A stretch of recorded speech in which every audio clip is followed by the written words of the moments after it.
Allez, ravi de vous retrouver pour un nouveau numéro de Ça vaut le coup sur Boursorama. Aujourd'hui, votre invitée, Valérie Masson-Delmotte. Bonjour. Bonjour. Très heureux de vous avoir aujourd'hui, climatologue bien sûr, coprésidente du premier des 3 groupes de travail du GIEC. Alors il y a ce rapport, il faut qu'on y revienne, d'accord, il a été publié cet été, mais les conclusions du rapport du groupe d'experts intergouvernemental sur l'évolution du climat, bien, les conclusions sont encore pires que prévu. Il faut oser dire les choses. Moi, ce que j'en ai retenu, vous me direz si c'est vraiment le point ou pas qu'il faut avoir en tête, c'est que le réchauffement de la planète pourra atteindre ce fameux seuil de plus 1,5 degré autour de 2030 et donc avec 10 années d'avance. C'est ça la réalité, la trajectoire sur laquelle on est aujourd'hui? Alors, nous, ce qu'on montre, c'est qu'on est face à un changement climatique qui s'intensifie, des tendances, mais aussi des événements extrêmes, plus intenses, plus fréquents.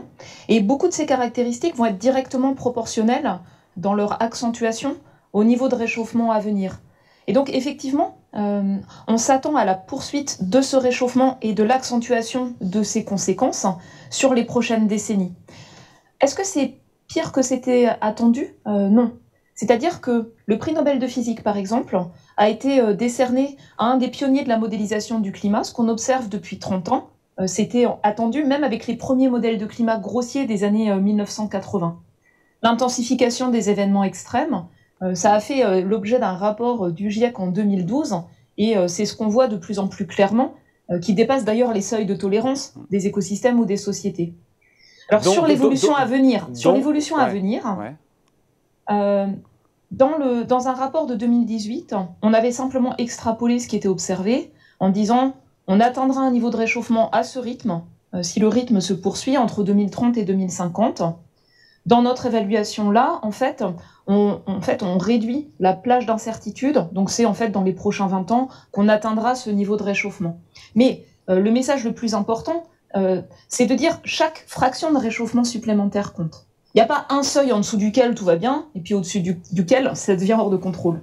Ce qui est vraiment important, c'est de comprendre à quel point chaque fraction de réchauffement supplémentaire, c'est des caractéristiques qui vont s'accentuer dans chaque région du monde, en Europe comme partout ailleurs. Et c'est aussi des conséquences associées à ce niveau de réchauffement à très long terme.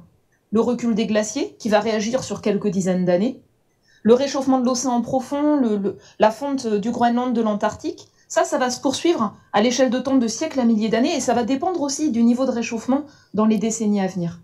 Et donc, si on agit de manière importante pour réduire les émissions de gaz à effet de serre, il y a des effets inévitables, la poursuite du réchauffement sur quelques décennies, mais on peut limiter l'ampleur du réchauffement et les risques liés au climat essentiellement sur une échelle de temps d'une vingtaine d'années. On en verrait les bénéfices. Donc il n'est pas trop tard. Et ce message-là, c'est un message d'action. Voilà. Et donc exactement. il n'est pas trop tard. On peut L'évolution future du climat. On peut éviter le cataclysme. L'évolution future du climat, en fait, elle dépend de ce qu'on va choisir de mettre dans l'atmosphère en termes d'effet de serre dans les décennies à venir.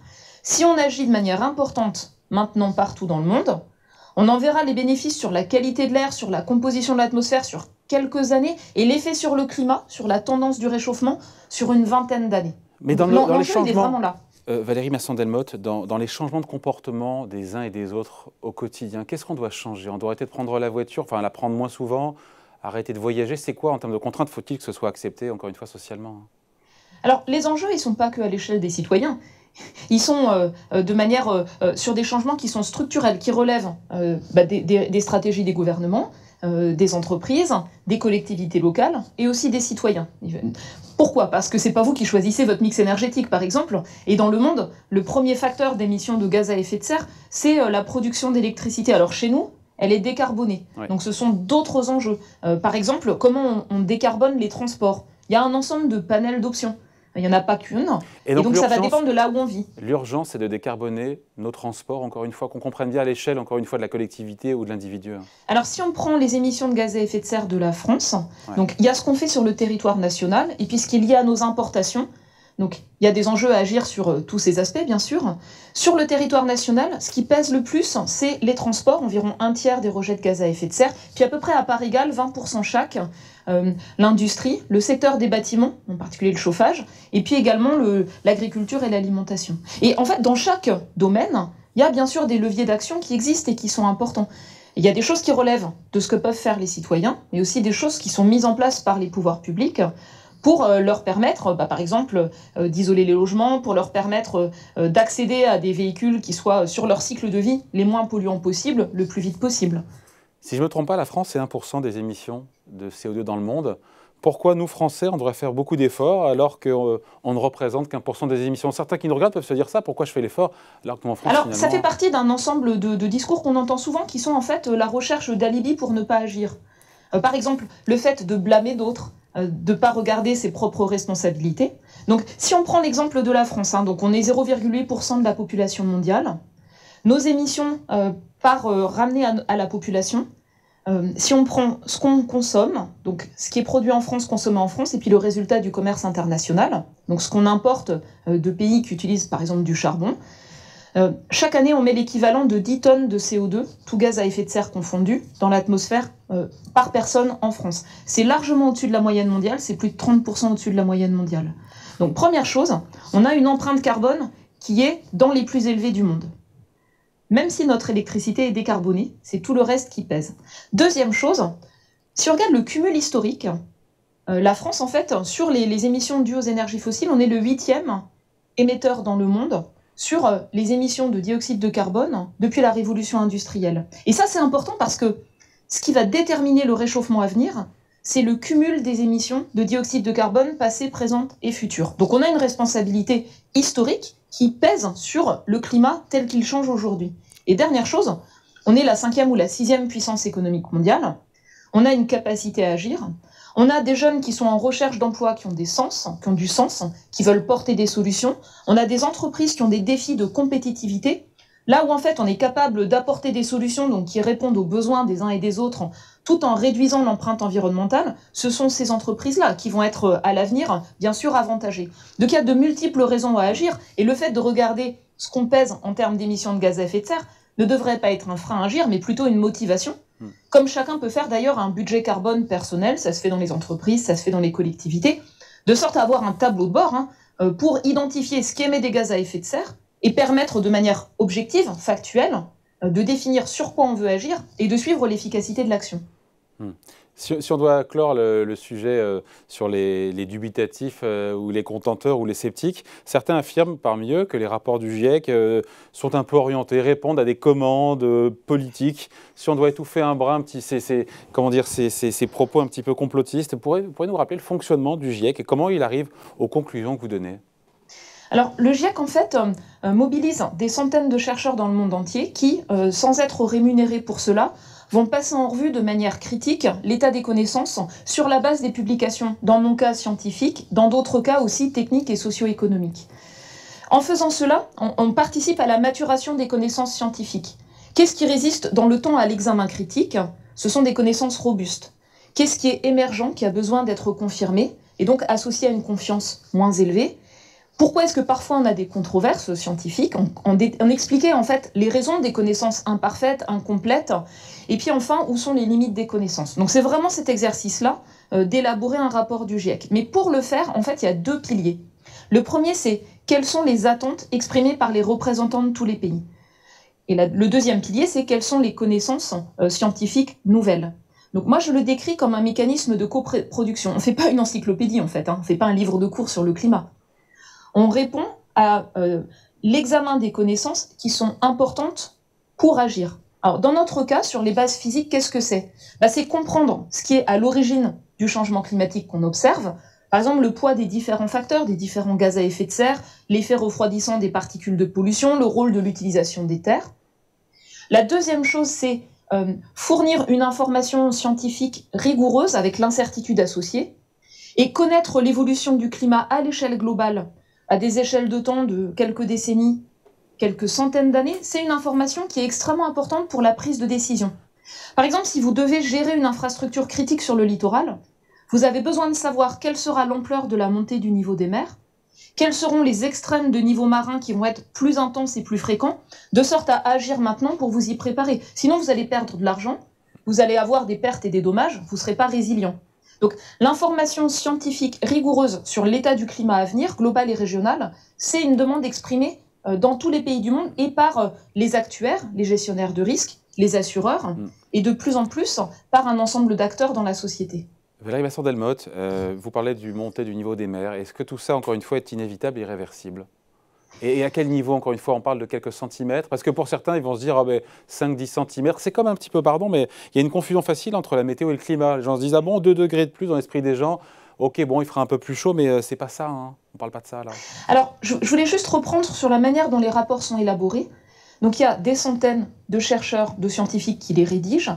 Ils sont relus par des milliers d'experts de la communauté scientifique et nommés par des gouvernements. Dans le rapport qu'on a rendu cet été, c'est des milliers de relecteurs, c'est 78 000 commentaires qui ont été pris en compte. Il y a peu d'équivalents dans le monde sur un mécanisme transparent, rigoureux, permettant à la fois de fournir cet état des connaissances, associé pour chaque conclusion à un niveau de confiance, et traçable aux éléments scientifiques passés en revue. Le sujet qui a été un des plus chauds dans la relecture de ce rapport, c'était justement tout ce qui portait sur le niveau des mers. Pourquoi ? Donc, la réponse du niveau des mers, c'est une conséquence directe de notre perturbation du bilan d'énergie de la Terre. En rajoutant des gaz à effet de serre, on piège de la chaleur, elle ne part plus vers l'espace. 90% de cette chaleur supplémentaire rentre dans l'océan.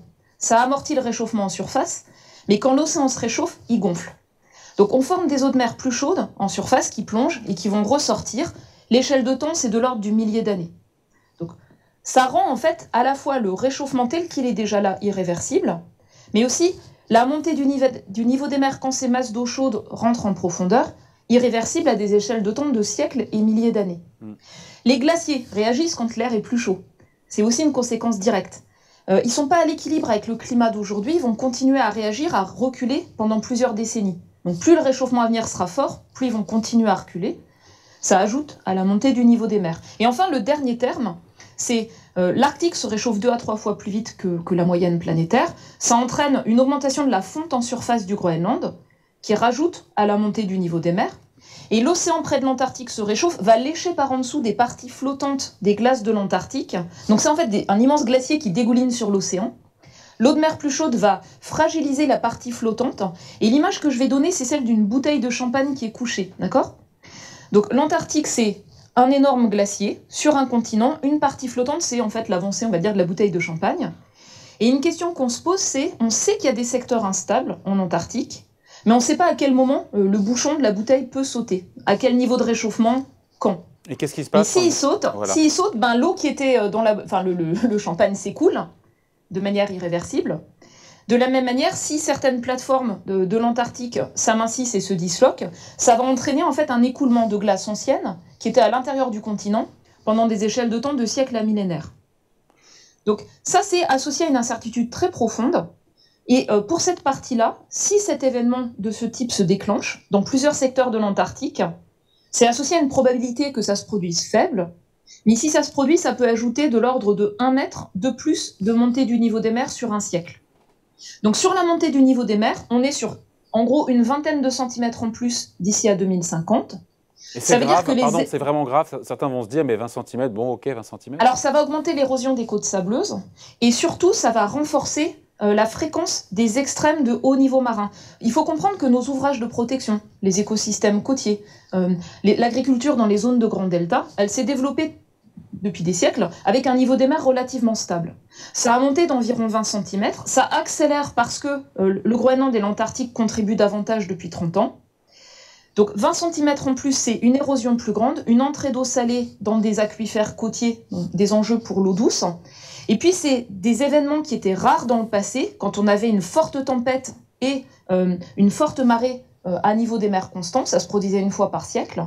Ce type d'événement, donc le record de niveau marin une fois par siècle, va se produire à horizon 2050 20 à 30 fois plus fréquemment. Donc les enjeux pour la montée du niveau des mers, c'est pas simplement la montée graduelle, quelques millimètres par an, c'est anticiper sur ce qui va dépasser les ouvrages de protection tels qu'ils existent aujourd'hui. Et ça pose la question de l'anticipation. Compte tenu des infrastructures stratégiques, des activités humaines sur le littoral, ce sera en 2050 1 milliard de personnes. L'enjeu, c'est anticiper maintenant, à partir des connaissances que l'on a, à horizon 2050-2100, pour, dans certains cas, protéger par des ouvrages en dur, ou par des écosystèmes côtiers qu'on renforce, ou bien avancer sur la mer, mettre en sécurité les choses stratégiques, avoir des systèmes d'alerte, ou parfois planifier un repli stratégique. Il y a évidemment, vous en parlez, Valérie Masson-Delmotte, les tempêtes en mer, mais il y aura, si on reste sur cette trajectoire, il y aura aussi plus de canicules, plus de sécheresse, plus d'incendies géants. Enfin, c'est ce qu'on a eu cet été aux États-Unis, en Grèce, en Europe, les inondations qu'on a vues en Allemagne, en Belgique, démultipliées. C'est ça aussi, hein. Alors oui, donc le climat qui change, l'accumulation de chaleur dans la machine climatique, c'est des tendances graduelles. Le réchauffement en France, c'est déjà 1,9 degré, c'est bien plus que la moyenne planétaire, hein, qui est de 1,1. Donc les tendances, elles sont plus marquées sur entre quand et quand? Sur la dernière décennie par rapport à 1900. Donc on en est déjà au niveau planétaire à plus de 1 degré, et c'est bien davantage en France, comme dans la plupart des régions terrestres. Donc ça, c'est la tendance. Et quand la température moyenne augmente, on a une augmentation disproportionnée des extrêmes chauds. On a moins d'extrêmes froids, et on a beaucoup plus d'extrêmes chauds et des extrêmes chauds plus intenses. Donc les événements comme 42 degrés à Paris, 45 degrés à Nîmes, en juin 2019, ces événements ont été rendus plus intenses, plus probables, du fait de l'influence humaine sur le climat. Beaucoup de records chauds récents ne se seraient pas produits si on n'avait pas perturbé le climat. Et une atmosphère plus chaude, elle peut aussi contenir plus de vapeur d'eau. C'est 7% de plus sur les pluies torrentielles par degré de réchauffement planétaire. Donc des événements de pluie extrême qui vont être plus intenses, plus fréquents. Et enfin, quand l'atmosphère est plus chaude, elle va vider plus vite les sols de leur humidité.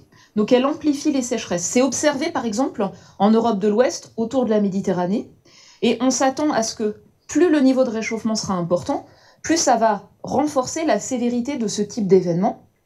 Et les événements les plus rares, très chauds, très secs, propices aux incendies, augmentent de manière disproportionnée à mesure du réchauffement planétaire également. Donc nous, ce qu'on dit, c'est, voilà, ce sont des connaissances scientifiques, s'il vous plaît, utilisez-les. Utilisez-les de sorte à ce que on agit sur la manière dont ces événements nous affectent. Et il n'est pas trop tard, parce que j'aimerais qu'on finisse quand même sur un message optimiste. Voilà, l'action, c'est pas uniquement agir sur la cause du réchauffement, les émissions de gaz à effet de serre, c'est déterminant bien sûr sur l'ampleur des risques à venir, mais l'action vis-à-vis du climat, c'est aussi utiliser ces informations scientifiques de sorte à anticiper, gérer les risques, mettre en place des systèmes d'adaptation, des stratégies d'adaptation. Dans tous les secteurs d'activité, les entreprises le font. Les entreprises comprennent très clairement leur dépendance à des chaînes de valeur dans les différentes régions du monde, et donc peuvent faire des analyses de risque, des stress tests climat, de sorte à renforcer finalement la résilience de leur activité économique. Et c'est la même chose à l'échelle d'une collectivité locale.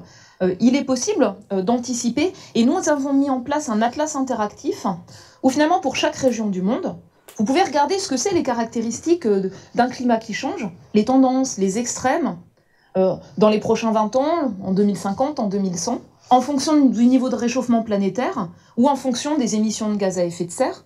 Et vous pouvez regarder en fait toutes les caractéristiques dont on sait qu'elles vont être génératrices d'impact et de risques, de manière synthétique, région par région. Et le travail qu'on a fait pour ça, c'est vraiment pour faire en sorte que le travail des scientifiques puisse être le plus utile possible pour agir. Bon, on est sur Boursorama, Valérie Masson-Delmotte. Quel rôle pour la finance? Comment elle peut jouer un rôle justement pour que les prochains rapports du GIEC soient moins inquiétants que ceux qu'on a pu avoir? Chaque secteur d'activité a son rôle à jouer et la finance a un rôle déterminant. Les rapports précédents du GIEC ont montré en fait l'enjeu à réorienter les financements hors des secteurs qui contribuent le plus à accentuer le réchauffement climatique, donc tout ce qui touche en particulier aux énergies fossiles, vers les secteurs d'activité qui vont être porteurs de solutions, donc l'efficacité énergétique par exemple, toutes les solutions permettant d'assurer l'ensemble des services dont on a besoin, mais en diminuant les émissions de gaz à effet de serre. Je crois que c'est le Fonds monétaire international qui a mentionné qu'il y a 11 millions de subventions aux énergies fossiles par minute. Je crois, c'est l'ordre de grandeur qui a circulé hier. Donc on voit bien les enjeux qui sont considérables du côté de la réorientation des investissements. Et ça va dans le bon sens. Et c'est un point qui est critique parce que si on investit dans des secteurs extrêmement polluants, le risque, c'est multiple. C'est à la fois des risques physiques, donc les risques d'un climat qui change, qui augmentent, et c'est la raison pour laquelle le secteur des gestionnaires de risque, le secteur des actuaires, est en première ligne pour utiliser l'information climatique pour pouvoir faire des stress tests climat sur la partie physique.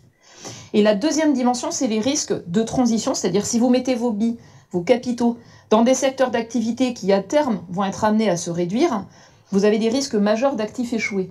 Les grandes banques centrales commencent à s'approprier cet enjeu-là, qui est un enjeu extrêmement important pour la stabilité du système financier.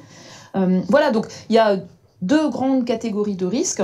On voit que le secteur de la finance commence à se les approprier. Mais s'il n'y a pas une action plus rapide, Ouais. eh ben en fait, on risque d'inscrire par les investissements qui sont dans les tuyaux un réchauffement climatique supplémentaire. Donc c'est pour ça que ce secteur d'activité pèse de manière particulière dans la possibilité d'agir au bénéfice du développement économique, social, mais aussi au bénéfice de la stabilité du climat, qui est un point important pour nos sociétés.